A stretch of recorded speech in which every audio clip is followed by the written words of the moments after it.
नमस्ते दोस्तों।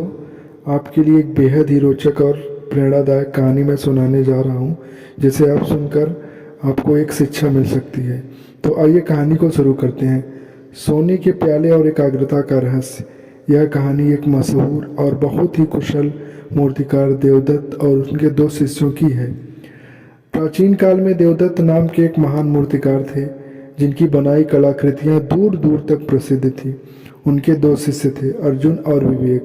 अर्जुन बहुत ही प्रतिभाशाली और कुशल था। वह कम समय में ही किसी भी कला को सीख लेता था और उसकी बनाई मूर्तियां भी बहुत सुंदर होती थी। वहीं विवेक थोड़ा साधारण था, लेकिन उसकी सबसे खूबी थी कि वह निरंतर प्रयासरत और लगन वाला लड़का था। देवदत्त दोनों शिष्यों से बहुत प्रेम करते थे, लेकिन वह यह जानने को उत्सुक थे कि मैं उनमें से कौन से नृत्य कला विरासत को आगे बढ़ाने के लिए सही मायने में तैयार करूं।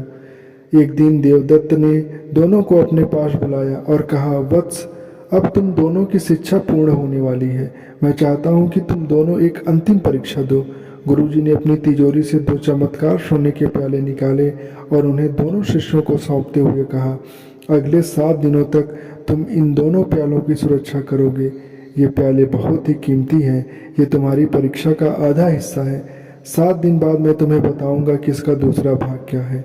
अर्जुन और विवेक दोनों ने सोने के प्याले लिए। अर्जुन स्वभाव से थोड़ा लापरवाह था।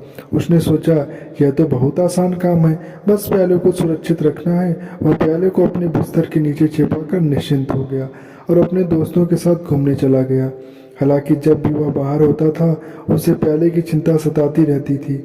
उसका ध्यान बार बार प्याले की ओर चला जाता था कि कहीं कोई इसे चुरा न ले। वह ठीक से सो भी नहीं पाता था क्योंकि उसका मन अशांत था। विवेक ने अपने प्यालों को कुटिया के एक मजबूत बक्से में सुरक्षित रखा। फिर उसने प्याले की सुरक्षा के बारे में सोचना बंद कर दिया।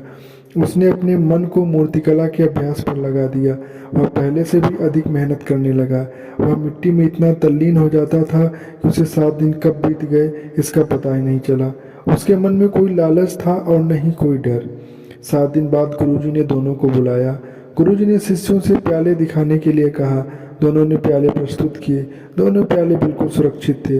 देवदत्त मुस्कुराए और बोले, अब परीक्षा का दूसरा और सबसे महत्वपूर्ण भाग तुम लोग सुनो। तुम्हें अपनी सबसे अच्छी मूर्तिकला का नमूना दिखाना है, जो तुमने इन 7 दिनों के भीतर बनाया हो। अर्जुन शर्मिंदा खड़ा था। वह बोला, क्षमा करें गुरुदेव, इन 7 दिनों में मेरा मन इस सोने के प्याले की चिंता में लगा रहा। मैं हमेशा सोचता रहा कि कहीं यह चोरी न हो जाए।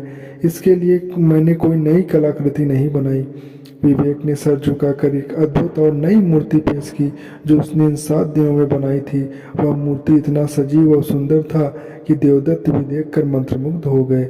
देवदत्त ने विवेक की पीठ थपथपाई, फिर अर्जुन की ओर मुड़कर कहा, पुत्र अर्जुन, तुम प्रतिभाशाली हो, लेकिन तुम परीक्षा की असली मर्म को समझ नहीं पाए। मैंने तुम्हें यह प्याला तुम्हारी एकाग्रता परखने के लिए दिया था। एक सच्चे कलाकार को अपने लक्ष्य के अलावा किसी और की चीज की चिंता होनी ही नहीं चाहिए। सोने का प्याला एक भटकाव था। तुमने अपने सबसे महत्वपूर्ण कार्य, जो कि तुम्हारा कार्य कला है, उसको छोड़कर एक अस्थायी वस्तु की चिंता में अपना समय और अपनी शांति बर्बाद कर दी। फिर उन्होंने विवेक की ओर देखा और बोला, विवेक, तुम इस परीक्षा में सफल हुए। तुमने सोने के प्याले को केवल एक वस्तु समझा, जिसे सुरक्षित रखकर तुम अपने लक्ष्य यानी मूर्तिकला में पूरी तरह लीन हो गए। यही सच्ची एकाग्रता है। जो व्यक्ति अपने लक्ष्य से नहीं भटकता, वही महान बनता है। तुम ही मेरी विरासत को अब आगे बढ़ाओगे। विवेक ने विनम्रता से गुरु के चरणों को छुआ और अर्जुन ने अपनी गलती स्वीकार करते हुए एकाग्रता का महत्व सीखा।